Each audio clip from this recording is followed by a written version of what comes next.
Seja bem-vindo ao Preveste UEA. Eu sou o professor Rafael Oliveira, sexo masculino, 41 anos, branco e cabelos claros. Tenho estatura mediana e estou trajando uma calça jeans e uma camiseta preta. O ambiente da aula é um estúdio de televisão e usarei uma tela interativa para anotações. No nosso encontro de hoje, vamos falar a respeito do ciclo açucareiro, suas características sociais, econômicas, políticas e culturais. E para começar, é importante comentar a você que produzir açúcar no Brasil foi a estratégia utilizada pela coroa portuguesa para iniciar o processo de colonização do nosso território. E a partir da produção açucareira, instalou-se no Brasil a chamada Sociedade Açucareira, e nesta sociedade nós vamos perceber como traço bem marcante a presença da igreja, haja vista que nesse contexto a Europa está passando por todo o processo de reforma protestante e de expansão do cristianismo pelo mundo a partir das ações dos jesuítas. Dito isso, você está mais do que preparado para nós fazermos a primeira questão da aula de hoje. Vamos lá? Vamos dar vapo nessas questões? Então se liga.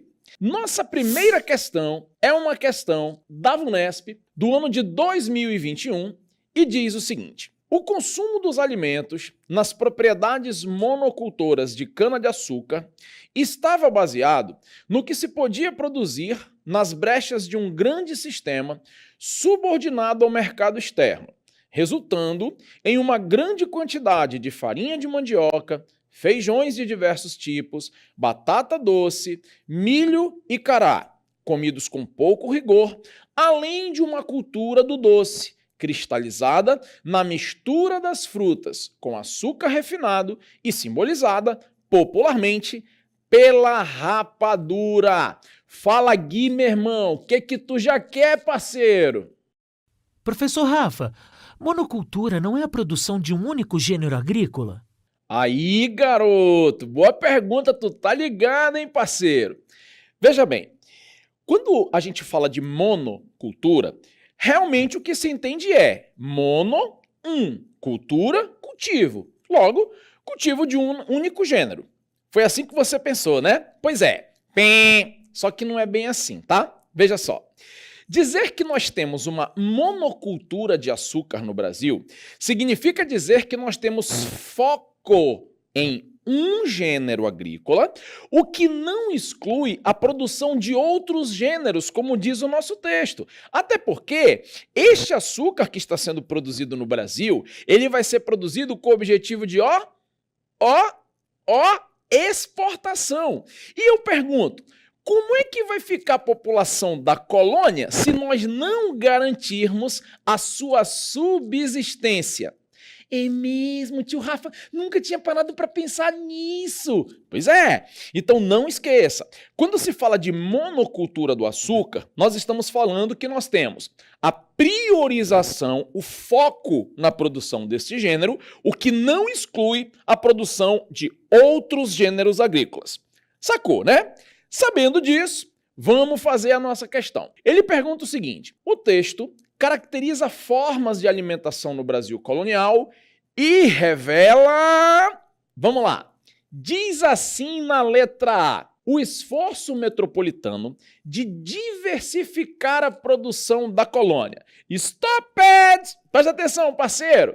Lembre-se que o açúcar que é produzido no Brasil colonial, ele é produzido com base no padrão plantation. E a metrópole tem como objetivo focar na produção de um gênero e não diversificar a produção da colônia.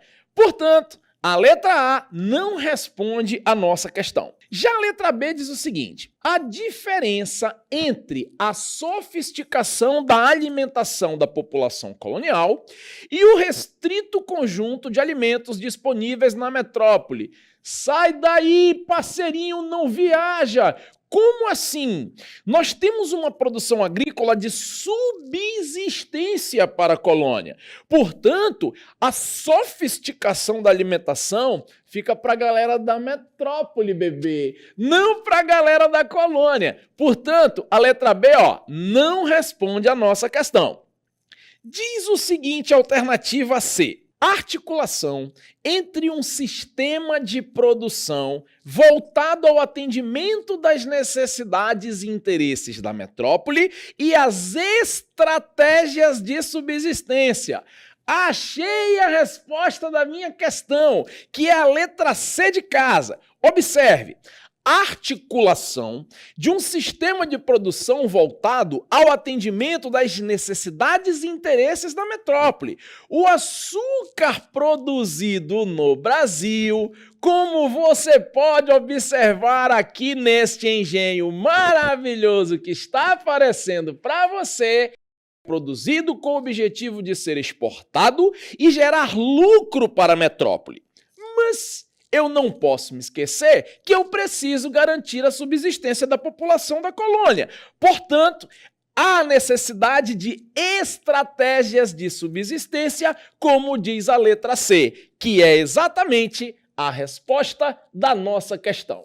Sacou a parada, parceiro? Fez sentido para você? Nossa segunda questão é uma questão da Faculdade Albert Einstein do ano de 2025, acabando de sair do forno fresquinha para ajudar você a gabaritar a prova da Universidade do Estado do Amazonas. Vamos dar uma olhada. Diz o seguinte: analise a gravura de Franz Post, produzida na primeira metade do século XVII. E aí eu te pergunto, vestibulando, observando essa imagem, o que você consegue perceber? Ora, prof, que pergunta, eu consigo perceber um engenho de açúcar, né? Claro, com certeza. Tu tá ligado, né, parceiro? E o que você tá vendo além de um engenho de açúcar? Quais são os detalhes que essa imagem te oferece? Ora, prof, deixa eu perceber. Olha, ali eu estou vendo a mão de obra utilizada para a produção açucareira, estou vendo um maquinário e estou vendo todo o cenário de produção do açúcar no Brasil colonial. Yes, of course! É exatamente isso. Então, com base na análise dessas características, ele me pergunta o seguinte: essa gravura retrata, letra A, o beneficiamento do café. Parou, velho. Que café, irmão? Você acabou de analisar uma imagem que mostra para você a produção do açúcar, ok? Vou até aproveitar para te dar a seguinte dica.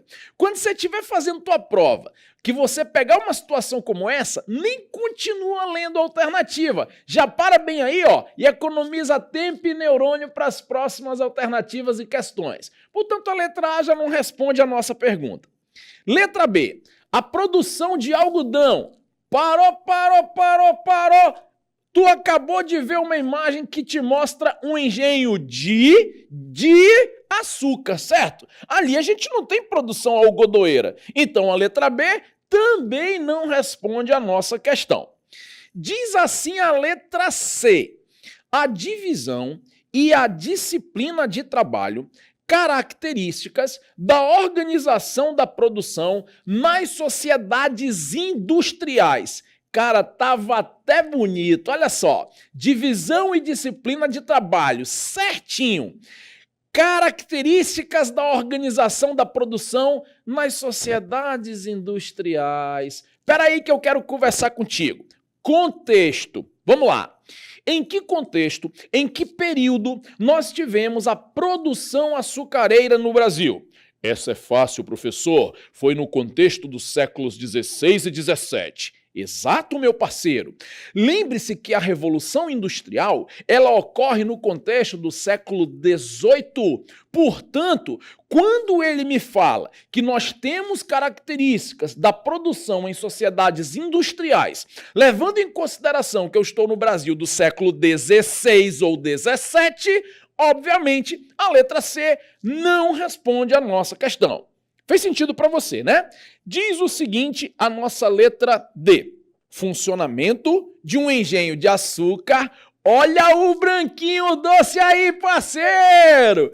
Organizado no sistema de plantation, com o emprego de mão de obra de escravizados, que é exatamente o que você viu na imagem. Portanto, a resposta da nossa questão é a letra D de dado. E deixa eu te falar uma parada rapidola antes da gente fazer a próxima. Esse padrão plantation é coisa extremamente importante de você se lembrar. E não esqueça de um detalhe. Padrão é padrão. Padrão não se altera, tá? Este padrão, ele possui 4 características, tá? Que seriam o latifúndio, a exportação, a monocultura e a escravidão. Sacou, né? Fala aí, Gui, manda a tua pergunta. Professor Rafa, por que não pode ser a letra E? Ei, garoto, tu tá ligado, hein, parceiro? Eu gosto de você. Tu tem o perfil do vestibulando do Amazonas. Vamos ver a letra E. Diz o seguinte: a impossibilidade de aparecimento do trabalho urbano na organização econômica do Brasil colonial. Veja, eu não posso me esquecer que nesse contexto nós não temos mão de obra escrava utilizada somente na zona rural. Não esqueça-se, por exemplo, dos escravos de ganho que muitas das vezes praticavam atividades comerciais nas cidades. Por esse motivo, eu não tenho essa impossibilidade de trabalho urbano. Belezinha? Respondi você, né, parceiro? Vamos fazer a nossa última questão da aula de hoje? Ela diz o seguinte: FUVEST 2024. Na coluna do ativo como na do passivo, seria difícil exagerar o papel do açúcar na história do Brasil colonial. Se ele foi o produto que proporcionou a base inicial, solidamente econômica, para o esforço do colonizador, foi também o que plasmou o regime de propriedade latifundiária. Instalou a escravidão africana na América Portuguesa e, no seu exclusivismo, inibiu o desenvolvimento da policultura.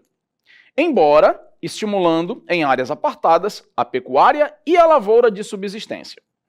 Ele desenvolveu um estilo de vida que marcou a existência de todas as camadas da população que integrou, reservando, contudo, seus privilégios a uns poucos. Vamos lá. Dito isso, ele me pergunta o seguinte: o texto indica que o Nordeste açucareiro dos séculos XVI e XVII, com base na análise do texto introdutório e das características da sociedade que nós acabamos de observar, dentre as alternativas que nós temos, essa questão é respondida pela letra C, que diz o seguinte: os privilégios concentravam-se na mão dos senhores de engenho, que, como você observou, estão no topo dessa estrutura, em detrimento da população escravizada ou livre pobre, que são os marginalizados dessa estrutura colonial. Portanto, a resposta dessa questão é a letra C. Mas parece que o Leozão quer fazer uma pergunta. Acertei, parceiro? Manda aí. Professor Rafa, quem eram os homens bons? Ei, boa pergunta, hein? É importante comentar que esse bons não é no sentido de bom e mal. É uma força de expressão que se refere a todos aqueles grandes proprietários de terra que concentravam em si o poder econômico e, por consequência, o poder político. Portanto, homens bons, no contexto da sociedade açucareira, são os senhores de engenho. Sacou, irmãozinho? Fez sentido aí pra ti, Leozão? Rapaziada, na nossa aula de hoje, nós falamos a respeito da sociedade açucareira e suas características. Um conteúdo extremamente importante para a prova da Universidade do Estado do Amazonas.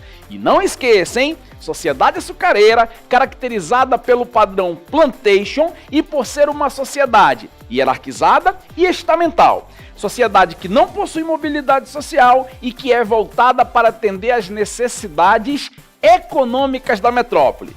Curtiu a nossa aula de hoje? Assista essa e todas as nossas aulas completas nas nossas redes sociais. Forte abraço para você e até o nosso próximo encontro.